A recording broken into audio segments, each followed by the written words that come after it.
Oh, how's it, everybody? Oh, sorry, I should take this out. I was on the telephone. This is Sean. Try not to look pathetic today. Welcome to my bed. I'm in bed right now. See, bedroom. I, I got up earlier today, and guess what? I felt tired today. I was real short of breath, and then I started feeling like heart palpitations. Like I think I need a little rest. But yeah, not every day. I get plenty of energy, and today's one of those days.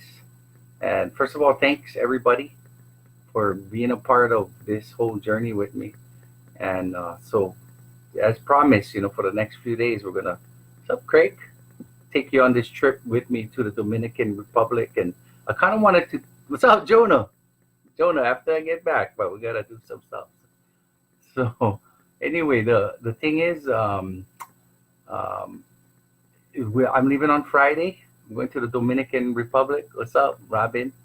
As I was saying, here I am in my bed today. I think I need some rest. I may have pushed it a little bit too much yesterday. Stay up too late working on stuff. So, Craig, hey, Craig, let's talk story later. Doing something later this year, um, like Hawaii Music Festival. That will be fun to do.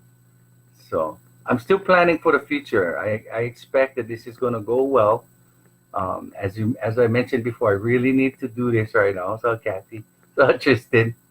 I did want to talk a little bit today about stem cells and about heart failure treatment and how you manage that a little bit. Yeah, be in touch. I'll go email you, Craig. And first of all, I'm really grateful that you guys giving me this opportunity to go and take care of this. Because frankly, like this morning, I was a little scared, man. I didn't feel good at all. And it makes you kind of worry a little bit because it seems like everything's kind of progressing quicker once, like I said, the waistband of your underwear gives out. What's up, Steven? And it doesn't stretch back. It just tends to just stretch out. And I showed you the pictures before. The heart is really big. Yeah, it's supposed to be fist size, like this big. And then mine is a lot that. So look at this problem beating. But the miracle of stem cells. Okay, let's just talk about that a little bit. I'm gonna keep it kind of short today because, like I said, I'm in bed, and there's a lot of preparation that needs to happen. For example, you gotta watch what you eat. Whenever you have heart disease, like I do, when you have an enlarged heart, you have to watch your intake and your output. How much fluid you drink in, and how much you expel. Yeah, nice way to put it. When you're in the hospital, they actually measure it. So you want to make sure that you're equal at least to what's going in and what's coming out. And it's really, really important to watch your salt. Hey guys, and salt is very important. This effect that salt has, and then you learn this in medical training. Whenever you have salt in your body, whenever it's in a cell of your body, it will attract water and fluid to that. So Boyd, it will attract that. So the more salt you have in your body, the more fluid you build up. That's why if you eat a whole bag of potato chips, you can get swollen, or something really salty, you can start getting swelling. And my mom was famous for that. Whenever she ate a whole, she liked to sit there, read a book, and eat. She used to read a book a day, and she liked to eat the whole bag of potato chips, and her legs would swell up. And that is because the salt attracts water. So that's why people that have difficulty with their kidneys have to take Lasix, or what they call loop diuretics. There's a little glomerulus inside the kidney, and it's called the loop of Henle. So loop diuretic will pull out all the fluid and all the sodium and all kinds of things like potassium. So you have to balance that because you can lose too much potassium, and they give you potassium sparing diuretics, which is like spironolactone. So you see people like me, sometimes you get the big belly, and you wonder, why are you getting fat, bro? So, Ma, how's it, Debbie? And the thing is, there's this thing called ascites. And let me explain it to you like a car wash. It's one of my favorite examples. Okay, now there's this really good car wash in by the way, by YPO Gentry. and it's an awesome car wash. You got 2 lanes, and you go in, and I swear they can get like in 10 minutes, like a car a minute can go through this car wash, washing cars, washing cars, washing cars. So imagine it's Sunday and there's a big line of cars coming into the car wash and they just keep going through, do, do, do, do, do, do, do. And that's normal. Okay. Now, when you have lower blood flow in your body, like I do, the kidney itself gets less cars coming in. Yeah. But maybe get a whole long line, but the car wash is slow. So instead of 10 in a minute, maybe we'll only get like 2 cars can go through. So what happens? It backs up down the street and you have this backlog. So that's how the kidneys work. It's like cars. You cannot get enough cars through the car wash. So in my case, because of lower blood flow, the kidneys get less blood to process. So you get this accumulation of fluid in your body. You cannot get rid of fluid fast enough.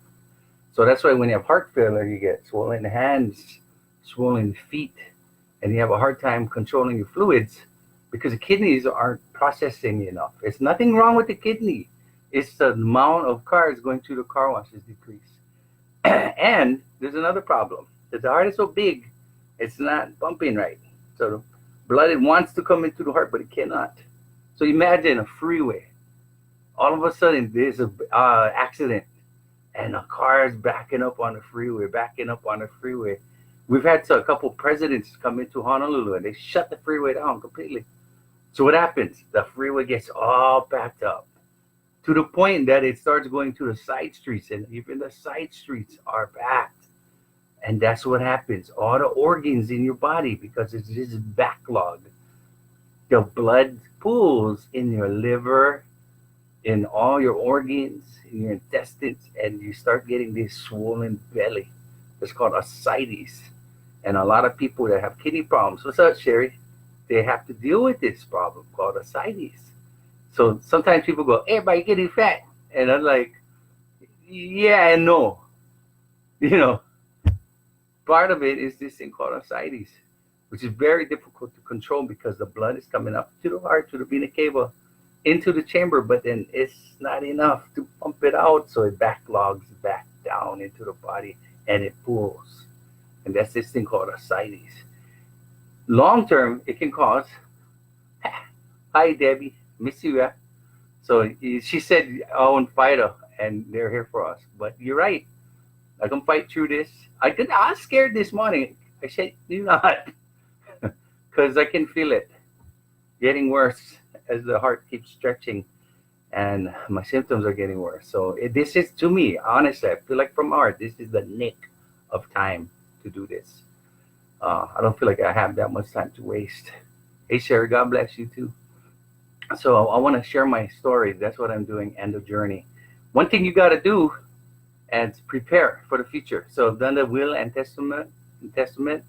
Got to do things like you have to take care of your financial situation.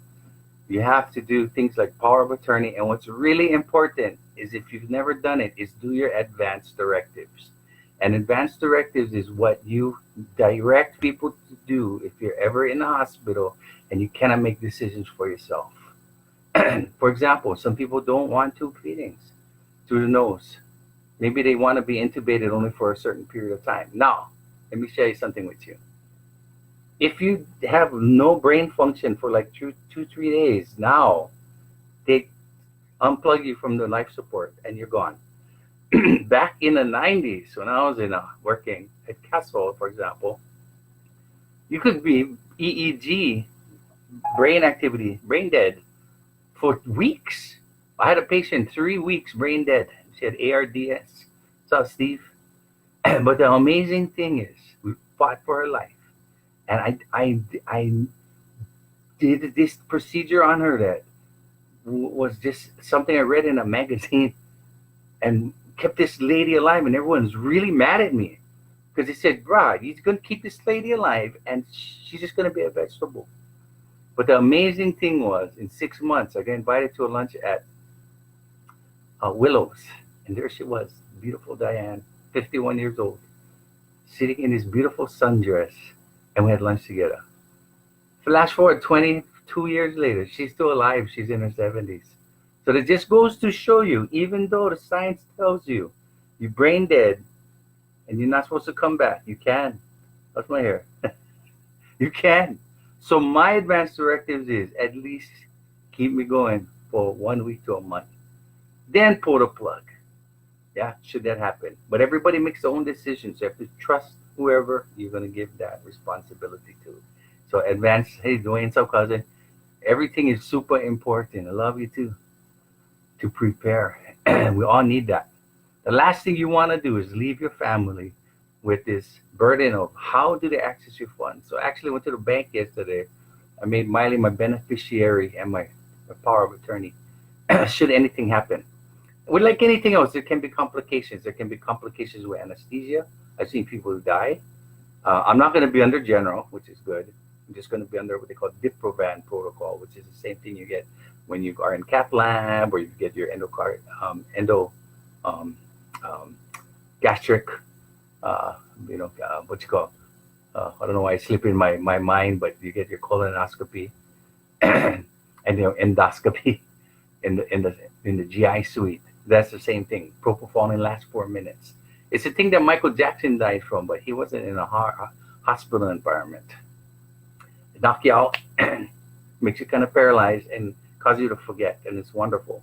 And it's something you recover from very quickly, and then you can go off on your day. So, Rachel. Anyway, so that's the thing about talking about heart failure. What happens? You got to watch your ins and outs, they call that, your intake and your output.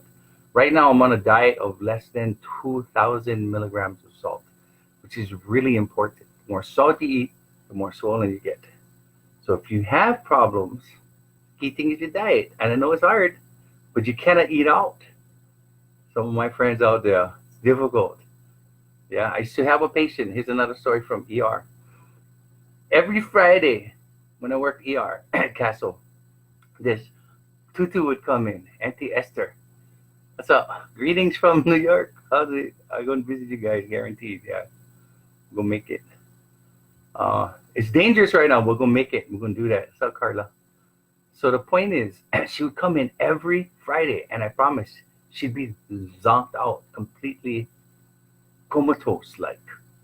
And they'd rush her in, and then we bag her. That's that carbon dioxide I told you about. Remember, if you have carbon dioxide levels are too high, it's like you have under morphine. It's a morphine-like effect.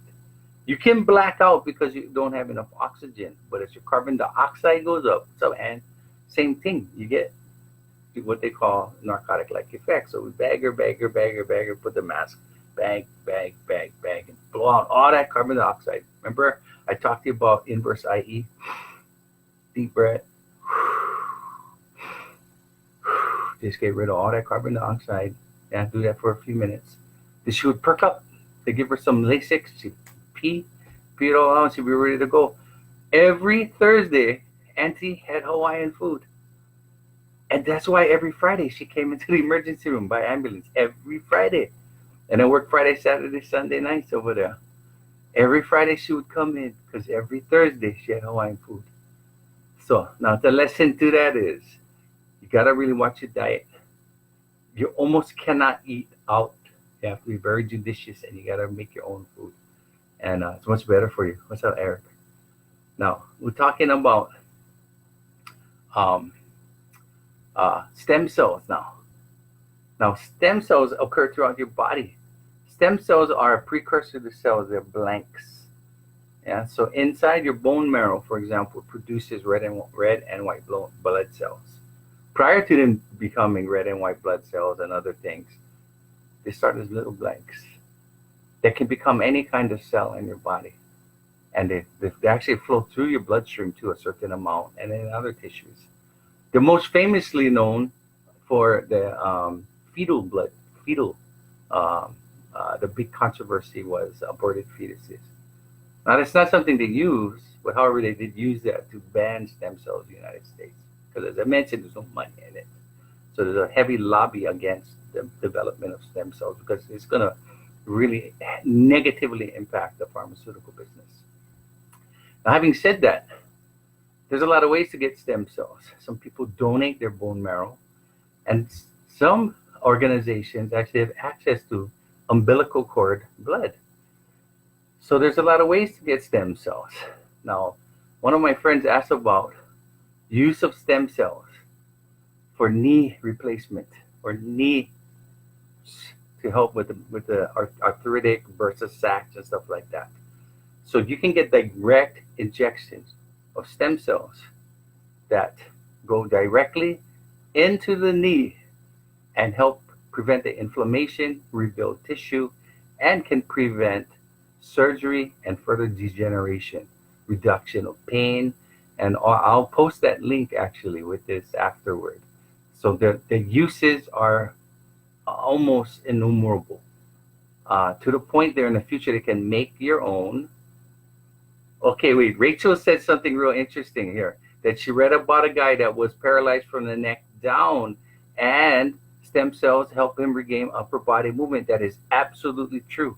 There's been a lot of patients that have been paralyzed, and because it does good things to repair the central spinal column itself, and they've been able to regain a certain amount of movement and feeling as a result. So the promise of stem cells for us in our future is amazing, even to the point of making your own organs. You've seen where they clone ears and things like that they put on people. They can create a mesh. In the future, they may be able to create a heart.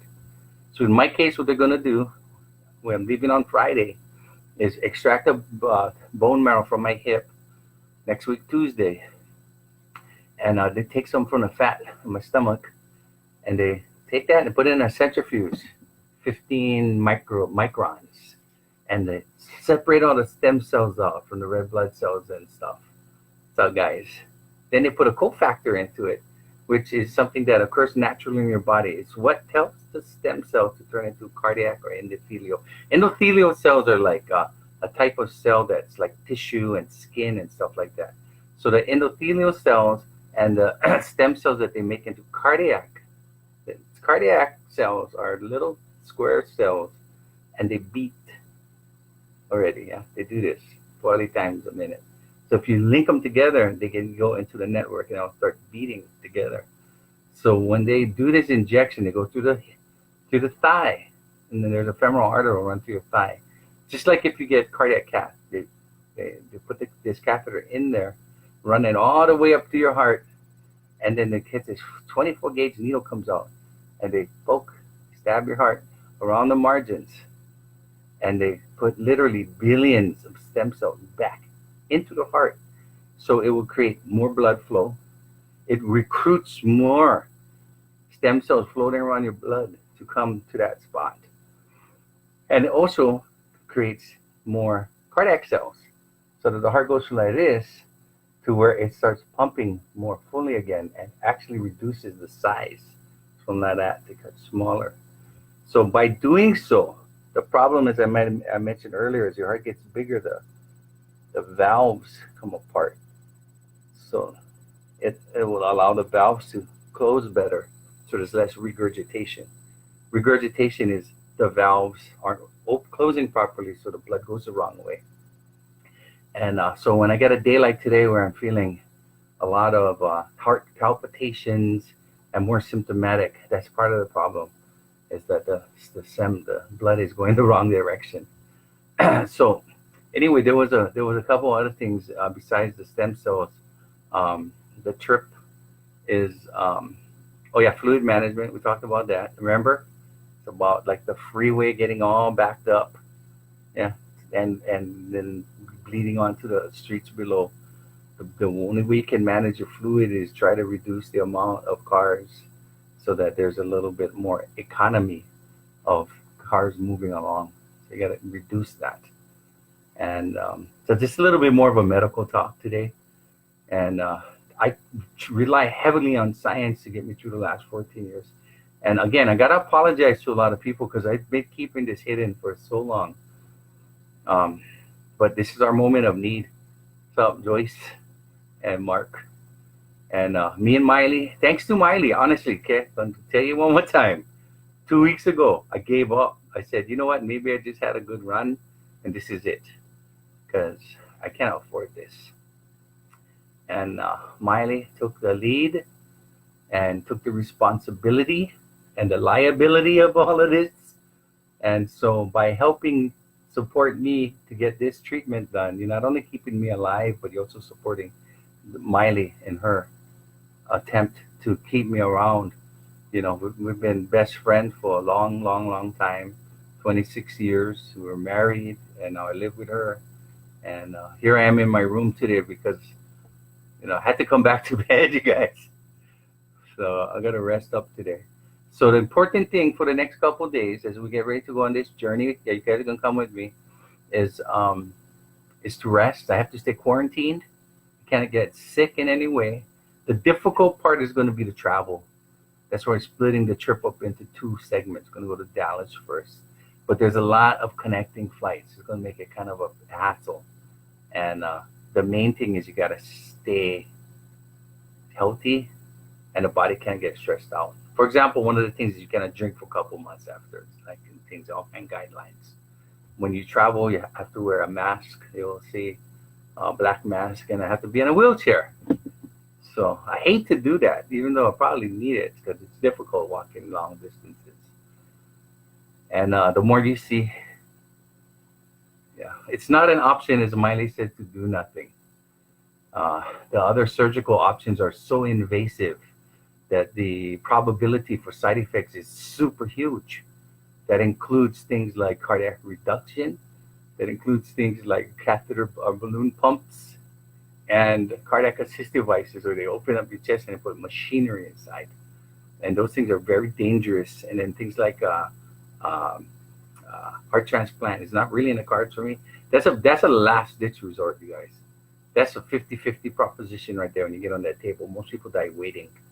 So my preference for 15 years has been doing the stem cells. And I go back to my story with Haumea Ho at the Hawaii Theater back in 2000, and I think it was 2006 or 2007. And I think it was 2007 was a concert for Don Ho, and he had already passed away. What's up, Elder? And Haumea was there, and I asked her, I said, Don went to Thailand to get stem cell treatment done. He's famously known for this. If you Google Don Ho and you go to Wikipedia, it talks a lot about his trip to Thailand. He was one of the forerunners. And she told me it helped him regain a lot of his quality of life. So I was like, you lie. Elder said I handsome, but you lie. You lie to me. I love it. And that's my best friend. Now, I'm going to tell you about something about Elder in a second. But Haumea said it was very helpful for him, and it allowed him to gig again. And so that was, and I used that conversation with her. She said it was worth it.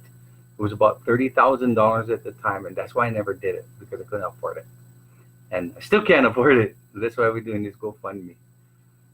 So anyway, thanks for your help on that. Now, when I first got sick, my life was over.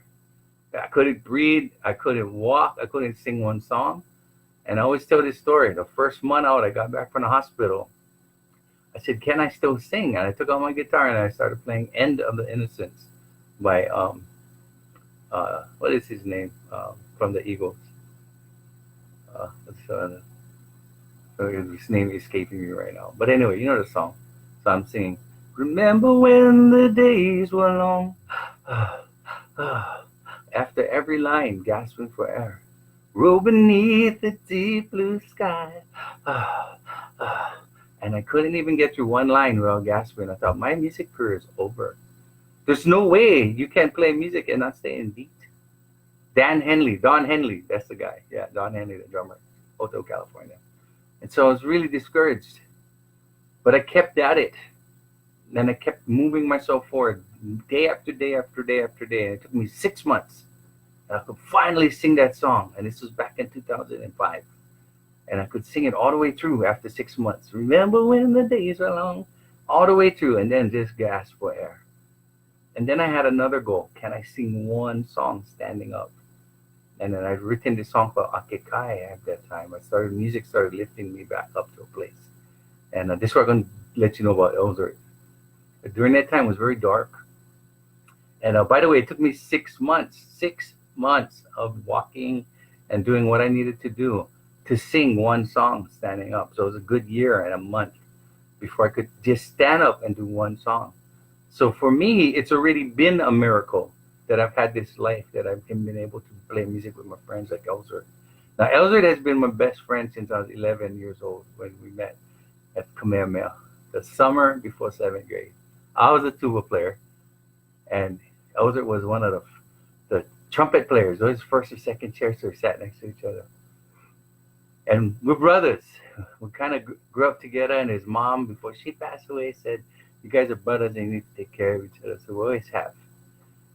Like Ohana family, for real. Been there for each other forever. Feels like.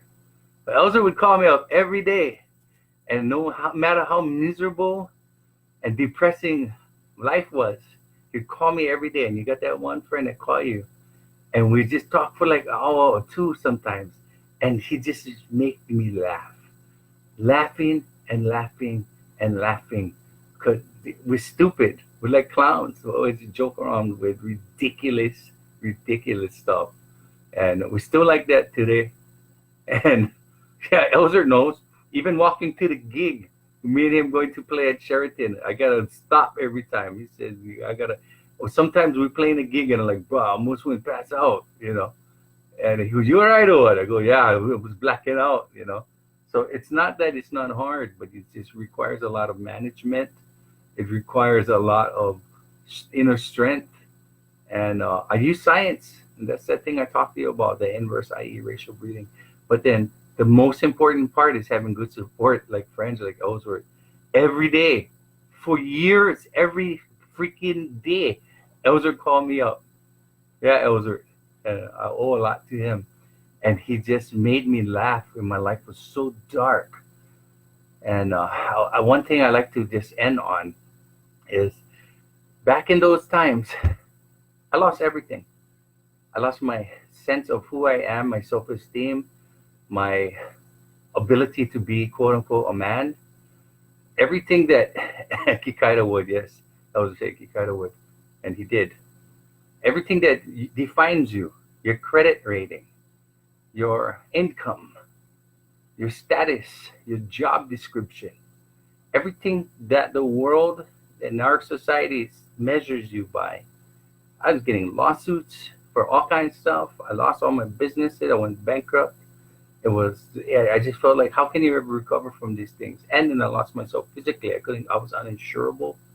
The worst thing happened to me, it seemed, was about 3 weeks before that. I was going to get new life insurance. I'd gotten workers' comp insurance for my employees. I had a tile store in Reno that I was running, and a granite fabrication shop in Reno where we would build these, beautiful granite countertops, big $20,000 saw, 2 forklifts, it's 16 employees, and all of a sudden I got nothing. And I felt like, wow, everybody's really looking, why so bad on me? And then I realized that there's another kind of financial statements in the world. And that's the universal one. That's the one God uses. Yeah? When you go and you look at yourself as a human being, not necessarily as a capitalist. But there are things like, how many times did you smile at somebody to brighten the day and maybe you weren't happy? How many times have you gone out of your way to help somebody and it was inconvenient for you? How many times did you tell somebody that you care about them and you love them and you support them even when it was difficult? And maybe you didn't even really like them because you had a grudge against them. Those are the things that show the strength of your character. Do you love other people like yourself? And I believe that is what helped me to regain a sense of self-esteem, and it's how we should look at ourselves. It's what I call the universal financial statements. Yeah, how are you with your generosity and your heart and the joy and the love that you have to share? And that's really the important thing. When I was in Philadelphia, I used to work with Boys to Men, and yeah, Miley said I reach at the social responsibility bank. I wish I could, and I guess I'm making a withdrawal now, guys. Thanks. I'd done a lot of crazy stuff, but you're not gonna believe. Go look at my Facebook. All that stuff's real. And these guys were producers with Boys to Men, so working with them, and all kind of artists, dreamscape kind, dream maker, what's it called? Uh, like Terrence Howard would come in, and Music Soul Child, and the guys work with like uh, the guy Jamie Foxx, all kind. And you can look them up, Durrell Bottoms and Jomar Jones. Anyway, so they were really into these cars, like Mercedes and stuff. And they go, Tizzy. They used to call me Tizzy. They go, Tizzy, you ain't a man in my neighborhood unless you drive one of these. And coming from Hawaii, I was like, you know what? In Hawaii, you can be broke guy, but be revered. Huh? And I give them the example, brother is. He had 10,000 people in a parade when he passed away. And he was so revered culturally and so rich in what he's given all of us. But he wasn't a rich guy because of the way the record label was. So I don't like talking anything nasty about Mountain Apple because they're out of business now. But the guys like him and Roland and all these people that I know, they're broke. But they're so socially rich and culturally rich and so well respected. It's nothing to do with the car they drive or the clothes that they wear. It's the content of their character. And that's the most important thing that we got. So, Luciano, and I live on Hawaiian homelands, yeah? And I don't think I would ever leave because people here, they take care of each other. We're at Ohana. What's up, Rini? And that's really the message. We take care of each other. We are in Ohana. And first of all, thank you again for lastly, I guess, for a millionth time supporting me and Miley. Without you, I couldn't do this. And you're literally saving my life right now. Thank you. And we're going to go on this journey. And I'm going to take you with me again. We're going to go to the airport. Every day I'm going to share with you. And hopefully at the end, Muscles Wagi will be back. And have this vibrant life. And I have plans for the future, and I'm working on things. I'm still working on things as though nothing is going to change. The only thing different now is that we're going to make it. Yeah, I didn't think it was going to make it. I was just going to let it go. But Miley refused to let me go. Yeah, and thanks, Miley, for that. And she made a commitment to me. So I made a commitment to her. I said, if you end up helping me out, I'm going to do the same. I will come out publicly and come out from a private shell and share now my life and my experiences. And hopefully Elzer has a wedding, Keba. And not only that, but I agreed to do this GoFundMe because I said, no way, bro. I'm not going to do a GoFundMe. I'm not going to ask for money. That's not me. I don't want to do fundraiser. That's not me. I'm supposed to do the fundraiser for you. I'm supposed to be there, the guy there for you. I'm the guy supposed to be there to help you out and lift you up. It's not your responsibility to help me. I'm supposed to help you.